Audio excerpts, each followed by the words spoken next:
नमस्कार, मेरा नाम डॉक्टर शशिकेश कुमार गोंड है और मैं असिस्टेंट प्रोफेसर हूं बसंत कन्या महाविद्यालय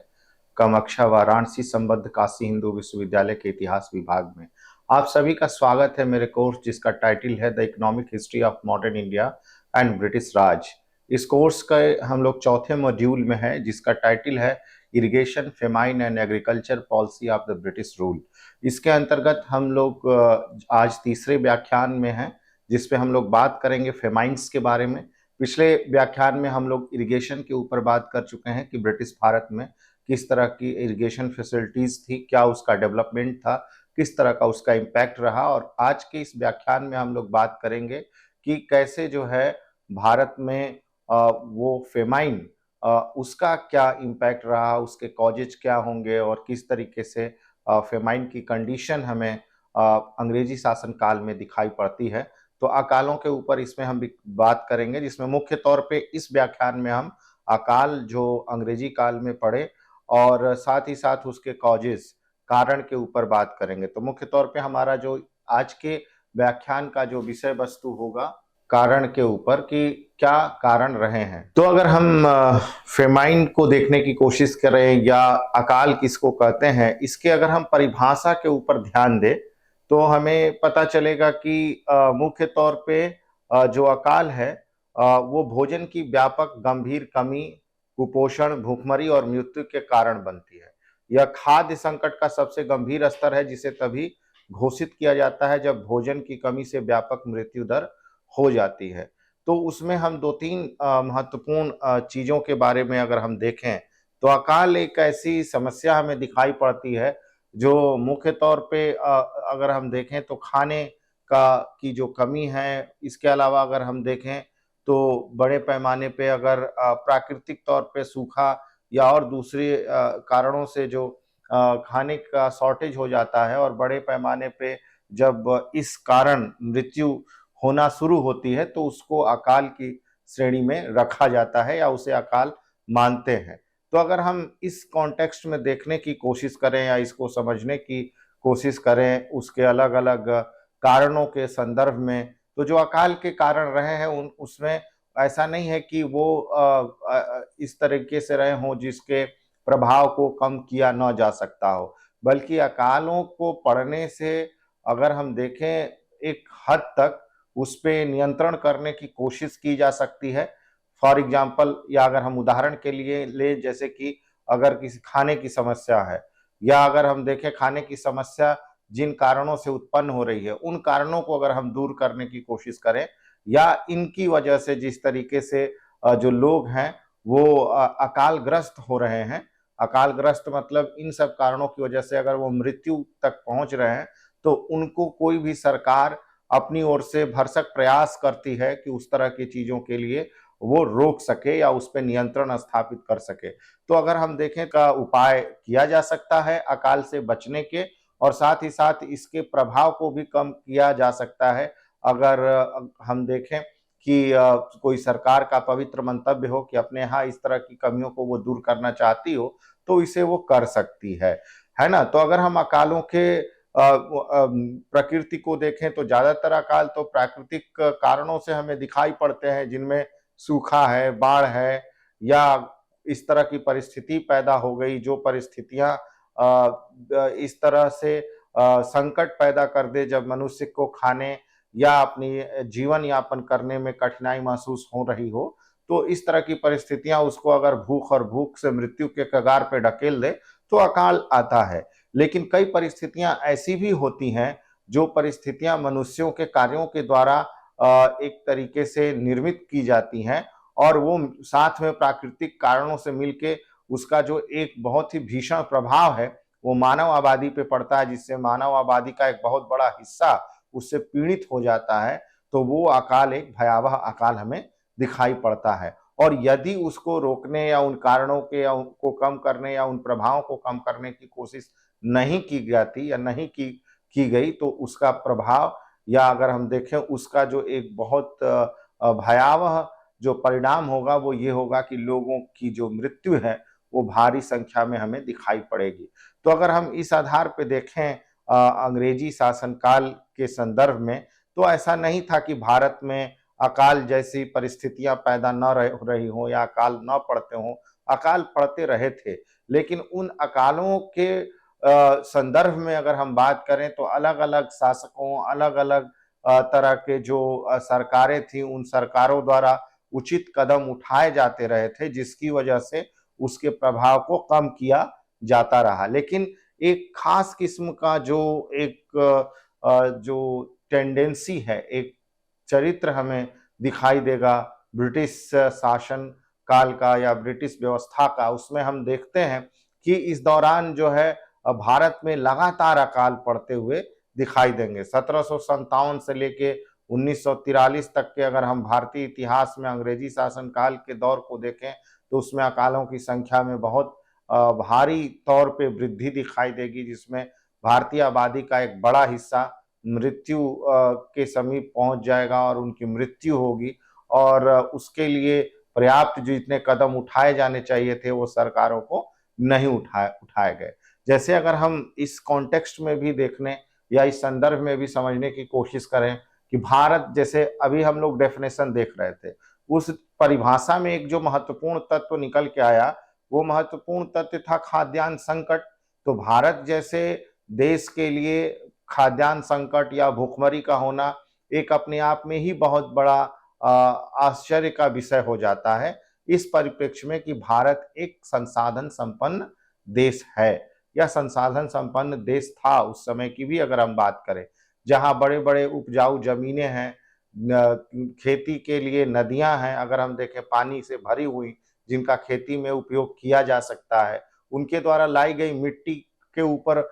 भारी संख्या में खेती की जाती है। हिंदुस्तान की आबादी का एक बहुत बड़ा हिस्सा उस समय खेती कर रहा था, जो राज्य के आय का एक बहुत बड़ा साधन था। तो ऐसी परिस्थिति में खाद्यान्न संकट अगर उत्पन्न भी होता है प्राकृतिक कारणों से, तो किसानों के द्वारा पिछले विगत वर्षों की जो फसल है या जो इस तरह के खाद्यान्न जिनका संरक्षण या अगर हम कहें जिनको बचा के रखा गया हो, वो संकट के दौर के लिए काम आता था, लोगों का पेट भरने के लिए। लेकिन ऐसी क्या परिस्थितियां हो गई जिनके बारे में हम लोग देखेंगे ब्रिटिश भारत में, कि जिसकी वजह से भारत का एक बहुत बड़ा हिस्सा वो अकाल के भेंट चढ़ गया या लगातार अकाल पड़ते रहे। कुछ हम इसमें आंकड़ों के ऊपर भी बात करेंगे, कुछ और चीजों के ऊपर भी बात करेंगे और ये समझने की कोशिश करेंगे। जैसे अगर हम देखें कि मैं अभी बात कर रहा था कि भारत में जो है फेमाइन ऐसा नहीं था कि नहीं पड़ता आ रहा था, लेकिन जो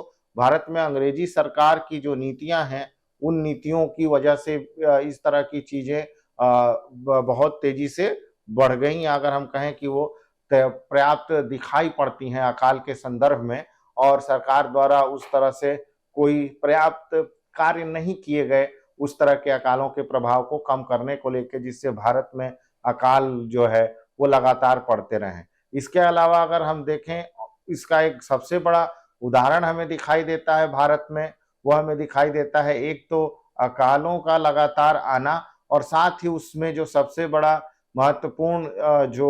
एक प्रभाव हमें दिखता है, वो प्रभाव ये दिखता है कि कैसे जो है खाद्यान्न संकट वो उत्पन्न हो रहा है, अनाज की कमी हो रही है, और इसके साथ ही साथ भारत में बेरोजगारी बढ़ रही है। तो इस तरह की चीजों का भारतीय परिवेश में होना ब्रिटिश शासन में वो दिखाता है कि भारत में ब्रिटिश शासन केवल और केवल अपने फायदे के लिए काम कर रहा था। इसलिए बहुत सारे जो इतिहासकार हैं वो मानते हैं कि भारत में जो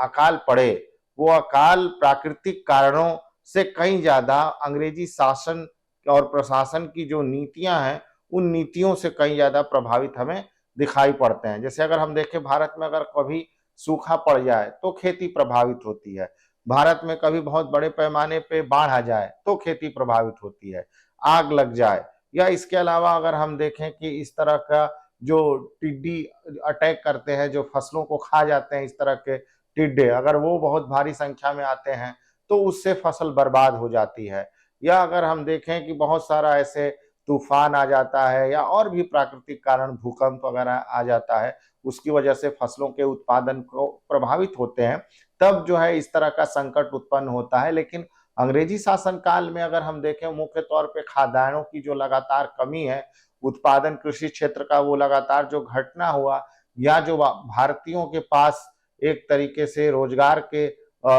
उस तरह के अवसरों का पर्याप्त न बनना जो उसके पूर्व हमें दिखाई देता था, जो इससे वो अपना जीवन यापन कर सकते थे, वो तमाम तरह की चीजें वहां नहीं दिखाई पड़ेंगी या उनका अभाव सा दिखेगा। इसलिए जब प्राकृतिक आपदाएं आएंगी, यानी अगर सूखा पड़ेगा, तो वो सूखे का प्रभाव इतना लंबा गहरा पड़ जाएगा कि वो 2-3 सालों तक लोग उससे उबर नहीं पाएंगे। कहीं कहीं तो आबादी का एक बहुत बड़ा हिस्सा जो है, गांव का वो या शहरों का या कस्बों का, वो मृत्यु के भेंट चढ़ जाता था, और जिसकी वजह से भारत में अकाल का जो प्रभाव है वो बहुत भारी दिखाई पड़ता है। तो ये प्राकृतिक कारणों या प्राकृतिक जो बाधाएं हैं उनकी वजह से तो है, लेकिन अंग्रेजी शासन काल में अगर हम देखें, जैसा कि मैं अभी जिक्र कर रहा था, तो उसमें जो अकाल है वो लगातार उसके प्रभाव हमें दिखाई देंगे उनकी प्रशासनिक नीतियों के चलते, जिसने भारत में एक बहुत गहरा प्रभाव डालने की कोशिश की।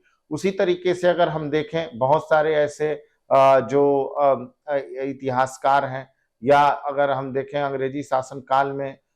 जो एक बहुत कई सारी संख्या में अकालों का जो लगातार आना हमें दिखाई देता है, वो कई ज्यादा जो है प्राकृतिक कारणों की जगह वो मानव निर्मित कारणों के तौर पे हमें दिखाई पड़ता है। तो ये भी एक बहुत बड़ा कारण के तौर पे हम देख सकते हैं, जिसकी वजह से अकाल जैसी जो परिस्थितियां हैं वो हमें ब्रिटिश भारत में दिखाई पड़ रही हैं। अगर हम देखें, मैं जैसा कि मैंने कहा कि ऐसा नहीं है कि भारत में अकाल नहीं पड़ता रहा था, भारत में अकाल पड़ता रहा था, लेकिन भारत में जो अकालों की संख्या है वो संख्या में वृद्धि अंग्रेजी शासन काल में दिखाई दे रही है। जैसे अगर एक हम सामान्यतः आंकड़ा लेने की कोशिश करें, जो हमारे पास है, एक अध्ययन है, उस अध्ययन के मुताबिक हमें जो दिखाई पड़ता है कि अगर हम 297 ईस्वी से लेकर 1907 के बीच में देखें, तो भारत में कुल मिला के 69 ऐसे जो है बड़े फेमाइन हमको दिखाई देते हैं या बड़े अकाल दिखाई देते हैं जो भारत में पड़े। लेकिन इसमें बहुत ही रुचिकर जो विषय वस्तु या डेटा है वो ये है कि 1759 से लेके 1907 में अगर हम देखें, अकेले ही वो 32 जो उस 69 में से 32 ऐसे अकाल है जो अकेले अंग्रेजी शासन काल में पड़ रहे हैं। तो इसका मतलब पिछले उतने 100 सालों में अगर हम देखें,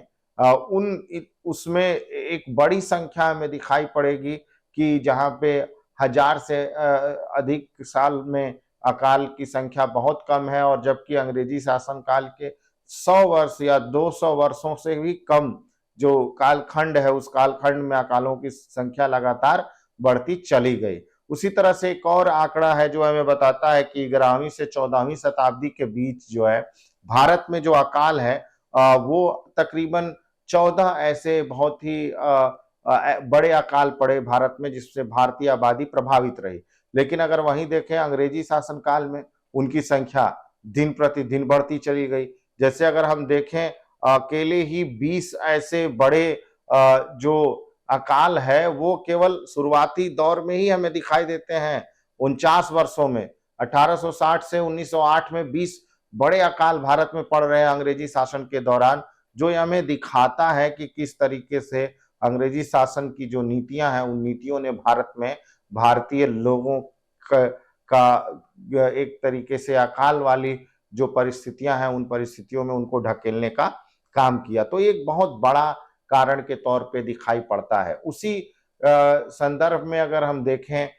उन कारणों के विषय में जानने की कोशिश करें कि ऐसे कौन से कारण थे जो भारत में इतने भारी संख्या में जो अकाल हैं, एक तो उनकी लगातार संख्या बढ़ाते चले गए, और वो छोटे मोटे कोई अकाल नहीं रहे। भारत के बड़े बड़े राज्य, बड़े बड़े क्षेत्र उससे प्रभावित रहे हैं, चाहे वो पश्चिम भारत हो, दक्षिण भारत हो, उत्तर भारत हो। ये वो क्षेत्र थे जो खेती के दृष्टिकोण से बहुत ही ज्यादा, अगर हम कहें, उपजाऊ हैं, जहाँ किसान शुरू से ही समृद्ध रहा है, जहाँ संसाधन संपन्न क्षेत्र रहा है, जहाँ नदी घाटियां हैं और उनके बड़े बड़े बेसिन हैं, उपजाऊ मैदान है, जहाँ पे भारतीय किसान फसलों को उगा रहा है। लेकिन बावजूद इसके अंग्रेजी शासन काल में ऐसी परिस्थितियों को शासन द्वारा तैयार किया गया जिसने भारत में अकालों की संख्या को न केवल बढ़ाया, बल्कि भारत में एक बड़ी आबादी जो है अकालों के दौरान मृत्यु को प्राप्त हुई। तो उन कारणों में कौन ऐसे कारण थे जिन कारणों की वजह से भारत में अकाल जैसी परिस्थितियां हमें दिखाई पड़ती है, उसके ऊपर हम लोग बात करेंगे। इतिहासकारों के अपने अलग अलग तर्क हैं, अलग अलग मत हैं, और उसमें से उन कुछ कारणों को के ऊपर हम लोग विश्लेषण करेंगे जिन्होंने भारत में अकाल जैसी जो परिस्थितियां हैं या अकाल को लाने में अपनी महत्वपूर्ण भूमिका निभाई। और जाहिर सी बात है कि भारत में अंग्रेजी शासन है, तो अंग्रेजी शासन का की नीतियों का एक बड़ा प्रभाव हमें भारत में दिखाई देगा कि कैसे अकाल पड़ता हुआ दिख रहा है। उनमें अगर उस दृष्टिकोण से हम देखने या समझने की कोशिश करें, इसीलिए जो इतिहासकार हैं, चाहे आरसी दत्त का अगर हम उदाहरण दें, या अगर हम सव्यसाची भट्टाचार्य का उदाहरण लें, या डी.आर. गाडगिल जो एक बड़े इतिहासकार रहे हैं, उन्होंने आर्थिक इतिहास पे अपना अध्ययन किया है, उनका अगर हम उदाहरण लें, तो उन उदाहरणों के परिणाम स्वरूप हमें ये दिखाई पड़ता है उन आंकड़ों के माध्यम से कि कैसे भारत में अकाल पड़ते रहे हैं। धर्मा कुमार की बुक में भी हमको मिल जाएगा, या गिरीश मिश्रा की जो बुक है भारत का आधुनिक इतिहास, उसमें भी इन कारणों का बहुत ही स्पष्ट तरीके से विश्लेषण किया गया है। तो अगर हम उन कारणों के दृष्टिकोण से देखें तो भारत में जो कारण है उसमें से एक तो सबसे महत्वपूर्ण कारण दिखाई पड़ता है अंग्रेजी शासन के दौरान जो भारत में विऔद्योगिकरण दिखा हुआ, और विशेष तौर से भारत की जो हस्तशिल्प और स्थानीय उद्योग हैं, उन उद्योगों का पतन होना एक बहुत ही महत्वपूर्ण कारण माना जाता है। विशेष तौर से भारत में अंग्रेजी शासन की अगर हम स्थापना का काल देखें तो अंग्रेजी शासन की स्थापना के समय, चूंकि भारत में ब्रिटिश ईस्ट इंडिया कंपनी आ रही है 1757 में, और अगर हम लोग पहले मॉड्यूल को देखें तो पहले मॉड्यूल में हम लोगों ने देखा था कि कैसे ब्रिटिश ईस्ट इंडिया कंपनी एक व्यापारिक कंपनी है, और आगे चल के जो कंपनी का स्थानीय शासकों से टकराव होगा वो व्यापारिक हितों के कारण होगा। और इन परिस्थितियों में अगर हम यह देखें तो कंपनी केवल और केवल यही चाहेगी कि उसको अधिकतम लाभ हो, इसके लिए उसे किसी भी हद तक जाना पड़े तो वो जाएगी। यही कारण था कि जब कंपनी ने दो बड़े युद्धों के बाद भारत में अपना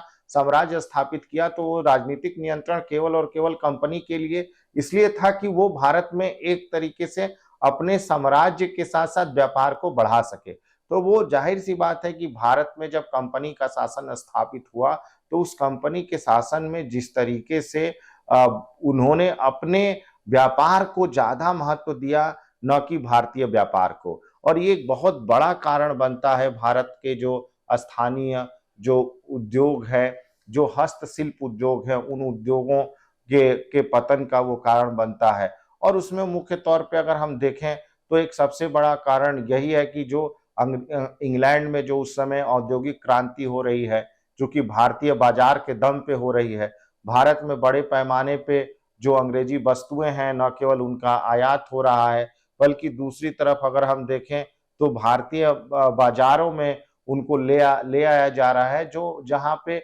वो भारतीय वस्तुओं के साथ प्रतिस्पर्धा कर रही हैं। और सबसे महत्वपूर्ण बात, हाथ जो भारतीय उद्योग हैं वो ज्यादातर अगर हम देखें तो हाथ के बनाए हुए जो वस्तु हैं उनका उपयोग कर रहे हैं। जैसे उदाहरण के तौर पे यदि हम कपड़ा लें, बंगाल में उस समय कपड़े का बहुत बड़ा व्यापार है, रेशम का कपड़ा बन रहा है, कॉटन का, कपास का, सूती वस्त्र बन रहा है, उसका यूरोप में बहुत भारी संख्या में अगर हम देखें तो एक तरीके से मांग है, और उस मांग की पूर्ति भारत कर रहा है, लेकिन वो मशीन से नहीं बना रहा है। औद्योगिक क्रांति के बाद मशीन से जब कपड़े बनने लगेंगे तो हाथों से बने हुए कपड़े से कहीं ज्यादा सस्ते होंगे। तो ऐसी परिस्थिति में भारत में जो अंग्रेजी शासन परिस्थितियां पैदा करेगा, उसमें भारतीय जो है अपने ही देश के बने हुए कपड़े इसलिए नहीं पहन पाएंगे क्योंकि उनके पास उतना अधिक आमदनी नहीं है कि वो महंगा कपड़े खरीद सके। और ऐसी स्थिति में भारतीय उद्योगों का जो है वो धीरे धीरे पतन होना शुरू होगा, क्योंकि जब मांग नहीं होगी तो जाहिर सी बात है उत्पादन नहीं होगा। उत्पादन नहीं होगा तो उत्पादन में जो लगे हुए लोग हैं वो उत्पादन नहीं करेंगे, और वो एक तरीके से बेरोजगार होंगे। जब वो बेरोजगार हो जाएंगे तो उनका आमदनी का साधन कम हो जाएगा। आमदनी का साधन कम हो जाएगा तो वो बाजार से कोई वस्तु नहीं खरीद पाएंगे। तो जब बाजार से अपने जरूरत के सामान को नहीं खरीद पाएंगे, वो बेरोजगार होंगे, तो ऐसी परिस्थिति में भारत में या किसी भी देश में जो लोग हैं वो भूखों मरने के लिए मजबूर होंगे, क्योंकि ना तो उनके पास काम होगा, ना तो उनके पास आय होगी, और ना ही उस आय से वो खाना या अपने लिए जरूर के सामान खरीद पाएंगे। ऐसी परिस्थिति में जो भारतीय उद्योग था, अंग्रेजी, जैसा कि हम लोग बात कर रहे हैं कि अंग्रेजी जो सामान है उस अंग्रेजी वस्तुओं के आगे नहीं टिक सका। और चूंकि भारत में अंग्रेजी शासनकाल में अगर हम देखें तो जो ट्रांसपोर्ट सिस्टम है उसकी वजह से दूर दूर तक भारतीय बाजारों में ऐसे सामान वो पहुंचते रहे, और इन सामानों ने भारतीय बाजार में उत्पादित होने वाले जो हस्तशिल्प उद्योग, लघु उद्योग या कुटीर उद्योगों के जो वस्तुएं हैं और उनसे जुड़े हुए कारीगर हैं, जो कि वो केवल उत्पादन ही नहीं कर रहे हैं, वो ये लोग हैं जिससे अपना रोजगार चला रहे हैं, उनके आय का साधन है और भारतीय समाज का एक बड़ा हिस्सा जुड़ा हुआ है। मैं फिर एक उदाहरण दूंगा एक समझाने के लिए, अगर हम देखें कि कैसे हो रहा है। जैसे कि कोई व्यक्ति कपड़ा बना रहा है तो वो केवल अकेला व्यक्ति नहीं है जो उस रोजगार से जुड़ा हुआ है। कपड़ा बुनने वाला अलग है, कपड़े का धागा बनाने वाला अलग है, कपड़े के धागे के लिए कपास उगाने वाला किसान अलग है, और फिर उस कपड़े के बन जाने के बाद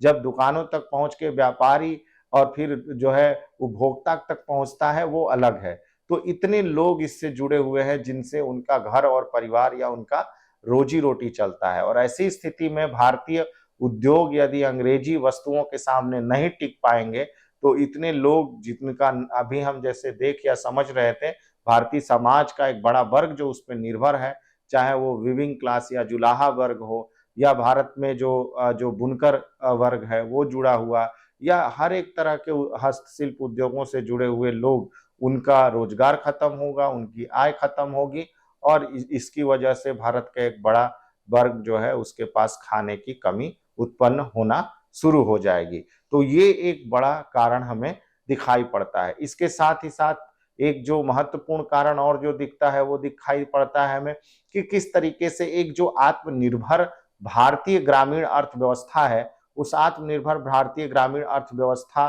के पतन का कारण जो है वो अंग्रेजी नीतियां बनती है, वो भी पतन हो रहा है। और वो एक पूरी अर्थव्यवस्था जो अपने आप में एक आत्मनिर्भर थी, यानी कि हर उस तरह की चीजों को आपस में ही न केवल एक दूसरे के साथ साझा करते हुए विकसित करती थी, बल्कि बाहरी और किसी तरह की चीजों पे उनकी निर्भरता नहीं थी। और उसके साथ ही नकदी का जो प्रभाव है वो बढ़ना, और इसके साथ ही साथ अगर हम देखें तो नकदी फसलों का आना, वो सभी चीजें ग्रामीण अर्थव्यवस्था को और एक ग्रामीण आत्मनिर्भर अर्थव्यवस्था को समाप्त होने करने में एक महत्वपूर्ण भूमिका निभाती है। और वो अंग्रेजी शासन काल में ही हमें दिखाई पड़ता है। मुख्य तौर पे अगर हम देखें तो जैसे जमींदारी प्रथा के आने के बाद से और खास तौर से जो नए कर व्यवस्था है, उस कर व्यवस्था में जिस तरीके से नगदी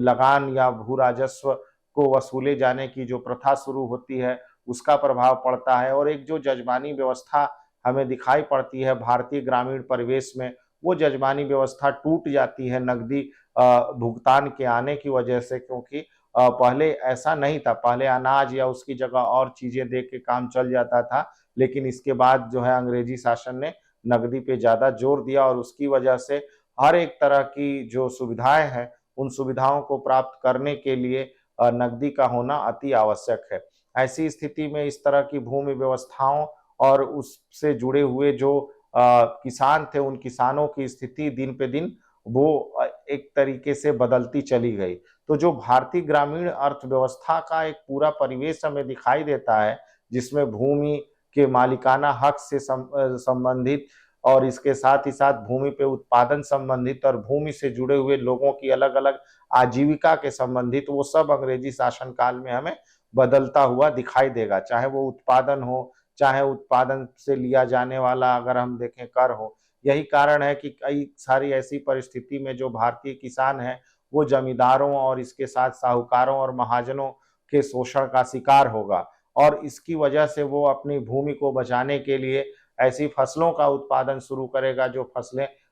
बाजार के मांग के लिए उत्पादित की जाती हो, लेकिन बाजार से मिलने वाले पैसे का उपयोग किसान अपने लिए नहीं कर पाएगा। और वो एक बड़ा कारण बनेगा, क्योंकि वो नकदी भुगतान करना चाहता है, जिससे कि वो सरकार को सही समय पे मालगुजारी दे पाए। अगर वो ऐसा नहीं करता तो उसकी वजह से न केवल उसकी जमीन उसके हाथ से चली जाएगी, बल्कि उसका नुकसान ही होगा। ऐसी परिस्थिति में अगर हम देखें तो जो भूमि राजस्व है भूमि की मालगुजारी है उसको देने के लिए उसके पास इस तरह की नकदी होनी अति आवश्यक थी। इन्हीं परिस्थितियों में अगर हम देखें तो भारतीय किसान उसके लिए गन्ने की खेती करना शुरू करेंगे, कपास की खेती करना, जूट की खेती करना, नील की खेती करना, और ये फसलें वो हैं जो खाने के लिए नहीं देती और ना ही इससे पेट भरता है। उसके लिए आपको चावल, गेहूँ, जौ, दालें और बाजरा, ज्वार, इन सबको उगाना अति आवश्यक है जो आपका पेट भर सके। जिनका धीरे-धीरे उत्पादन कम होने लगा और बाज़ारू फसलों का उत्पादन बढ़ने लगा, और ऐसी स्थिति में एक तरीके से कभी अगर सूखा पड़ता था या मानसून अनियमित रहता था, इन परिस्थितियों में किसानों के पास ऐसी व्यवस्थाएँ नहीं रह जाती थी जिसकी वजह से वो अपने लिए अतिरिक्त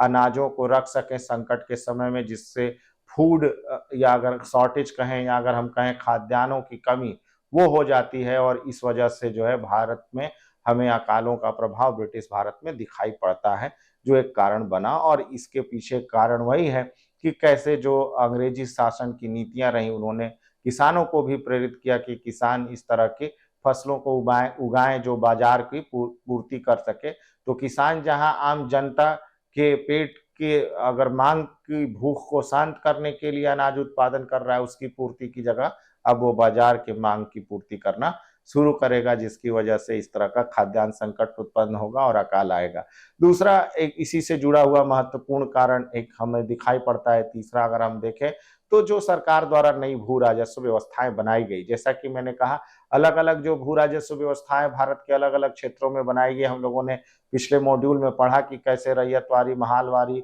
और अस्थायी बंदोबस्त भूमि व्यवस्था ने भारत में भूमि व्यवस्था का जो स्वरूप है उसमें पूर्ण रूप से बदलाव ला दिया। जैसे अस्थायी भूमि बंदोबस्त में सरकार ने अस्थायी तौर पे भूमि का मालगुजारी निश्चित तो कर दिया, लेकिन भूमि के मालिकाना हक का जो एक प्रकृति था उसमें परिवर्तन करते हुए जमींदारों को अस्थायी तौर पे भूमि का मालिक बना दिया। ऐसी परिस्थिति में अगर कोई संकट होता था, चूंकि जमींदार तो खेती करने से सीधा उसका कोई संबंध नहीं था, वो केवल इस रूप में है कि वो सरकार को लगान दे सके किसानों से लेके, और ऐसी परिस्थिति में कई बार वो इतना ज्यादा लगान वसूल रहा है जिससे किसानों के पास बचत बहुत कम हो पाती है, और कई बार तो अपनी जमींदारी बचाने के लिए और कई बार उसके साथ जो बिचौलिए हैं वो किसानों का बेतहाशा शोषण करते हैं। तो इन परिस्थितियों में अगर हम देखें तो जो किसान है उसको किसी भी तरह की रुचि नहीं रह जाती है, जिस वजह से वो क्या करे कि अपने लिए खेती के संदर्भ में जो अनाज के उत्पादन है उसको और अधिक बढ़ा पाए, और वो एक उदासीनता का शिकार होता है, चला जाता है। दूसरा जो है, इन भूमि व्यवस्थाओं ने पूर्ण तौर से जो भारत में भूमि व्यवस्था थी उसकी प्रकृति में परिवर्तन कर दिया। अगर हम देखें तो जहां स्थायी बंदोबस्त में जमींदारों को मालिकाना हक दिया गया, वहां रैयतवारी में किसानों को मालिकाना हक दिया गया, और ये परिस्थितियां किसानों पे भी लागू होती थी, और कई बार किसान जो है अपनी भूमि को बचाने के लिए इस तरह की व्यवस्थाओं का हिस्सा बनता था जिससे कि उसकी भूमि उसके हाथ से नहीं चली जाए। तो इस भूमि व्यवस्था ने जो एक मूल परिवर्तन किया वो कि भारत में जो कृषिगत भूमि थी उसको बाजार के वस्तु के तौर पे स्थापित कर दिया, और किसान या जमींदार अपनी जो अस्थाई जमीन का मालिकाना हक प्राप्त कर लिया, लेकिन इसके साथ ही साथ वो अपनी जमीन को चाहे तो किसी को बेच सकता था या गिरवी रख सकता था या किसी को पुरस्कार स्वरूप दे सकता था। जो पहले समुदाय का नियंत्रण होता था वो व्यक्ति का नियंत्रण हो गया, और ऐसी परिस्थिति अगर हम देखें तो भारत में वो दिखाई पड़ती है कि कैसे वो बदली, और उसकी वजह से एक तो भूमि की बेदखली बढ़ी और साथ ही साथ भूमि पे उत्पादन व्यवस्था में वो है वो सीधा कमी आती हुई हमें दिखाई देगी, जिसकी वजह से खाद्यान्न संकट उत्पन्न होगा, और ये चीजें जो है अकाल को बढ़ाने में एक महत्वपूर्ण भूमिका निभाएगी। इसके साथ ही साथ चूंकि भारतीय जो कृषि है वो भारतीय कृषि जो है वो सिंचाई के ऊपर निर्भरता उसकी बनती है, लेकिन उससे कहीं ज्यादा वो निर्भर मानसून के ऊपर है, और अगर मानसून नियमित नहीं होता है, अनियमितता होती है, तो ऐसी स्थिति में सरकार इस तरह का प्रबंध करती है जिसकी वजह से किसान अपनी फसलों को सींच सके। पिछले मॉड्यूल में हम लोगों ने भारत में, ब्रिटिश भारत में जो सिंचाई के लिए काम किया गया, हम लोगों ने देखा कि सरकार ने बड़े पैमाने पे सिंचाई के लिए जो कदम उठाए वो उतने पर्याप्त नहीं थे, और धीरे धीरे चूंकि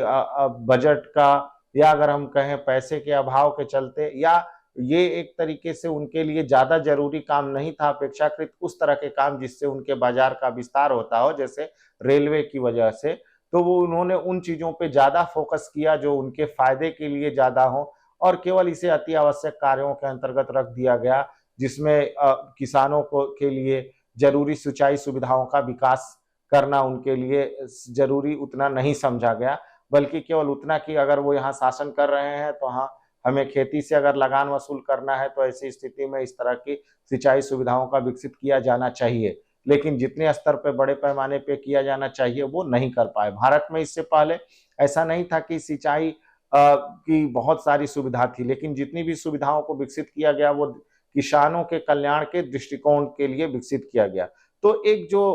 इनएडिक्वेट डेवलपमेंट ऑफ इरिगेशन इंफ्रास्ट्रक्चर जैसा हमें होना चाहिए ब्रिटिश भारत में, वो हमें नहीं दिखाता, और इन परिस्थितियों में हम देखते हैं कि भारत में जो किसानों की उपज है वो धीरे धीरे कम होती जाएगी, क्योंकि सूखे या मानसून की अनियमितता के समय ऐसे हमको प्रभाव दिखेंगे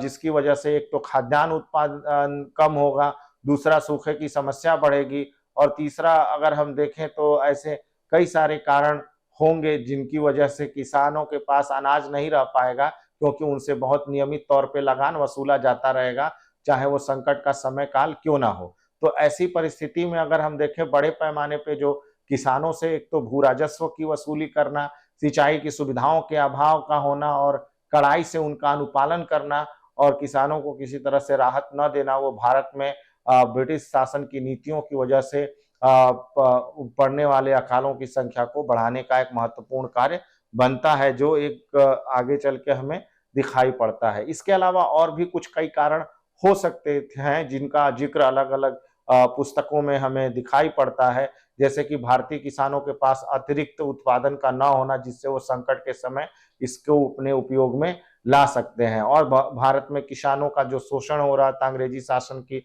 अलग अलग भू व्यवस्थाओं और उसकी नीतियों की वजह से, वो भी एक कारण बनता है, क्योंकि भारत की अधिकतम आबादी कृषि पर निर्भर थी। अगर उसको खाने के लिए अपने पास अनाज नहीं रखेगी तो सूखे या बाढ़ के समय में उसके पास कोई भी अनाज न होने की वजह से वो भूख के कारण मर जाएगी, और इसके ये हमें प्रभाव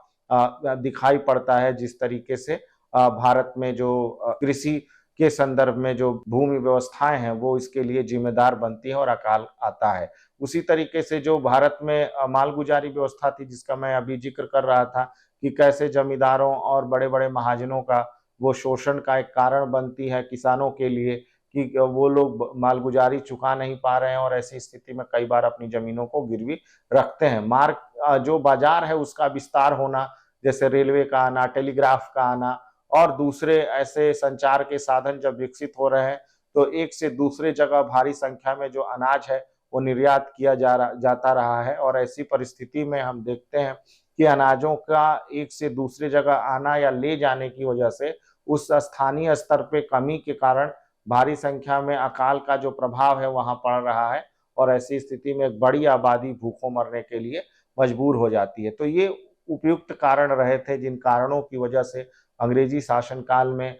अकाल जैसी परिस्थितियां हैं वो बनी, या अंग्रेजी शासन की नीतियों के कारण उनका जो लगातार पड़ना है वो जारी रहा, और इसकी वजह से भारत में एक छोटे से समय में ही बहुत बड़े और भीषण अकाल हमें दिखाई पड़ते हैं, जो भारत के अलग अलग हिस्सों में पड़ते हैं, जिनसे भारत की एक बड़ी आबादी प्रभावित होती है, और एक बड़ी आबादी जो है वो भूखों मरने को मजबूर हो जाती है। तो इस व्याख्यान में हम लोगों ने ये देखने की कोशिश की कि कैसे अकाल का किसको बोलते हैं और उसके पीछे कैसे अंग्रेजी नीतियां जिम्मेदार रही और किन कारणों से भारत में अकाल जो है आया। अगले क्लास में, अगले व्याख्यान में हम लोग देखेंगे कि कौन कौन से ऐसे अकाल हैं जो भारत में पड़ रहे हैं, जो बड़े अकाल हैं किन क्षेत्रों में, और उनके लिए सरकार क्या कदम उठा रही है। तो आज के इस व्याख्यान के लिए बहुत बहुत धन्यवाद आपका। अगले व्याख्यान में हम उसके अगले उस महत्वपूर्ण बिंदु पे बात करेंगे जिसको अभी हमने आपसे बताया। धन्यवाद।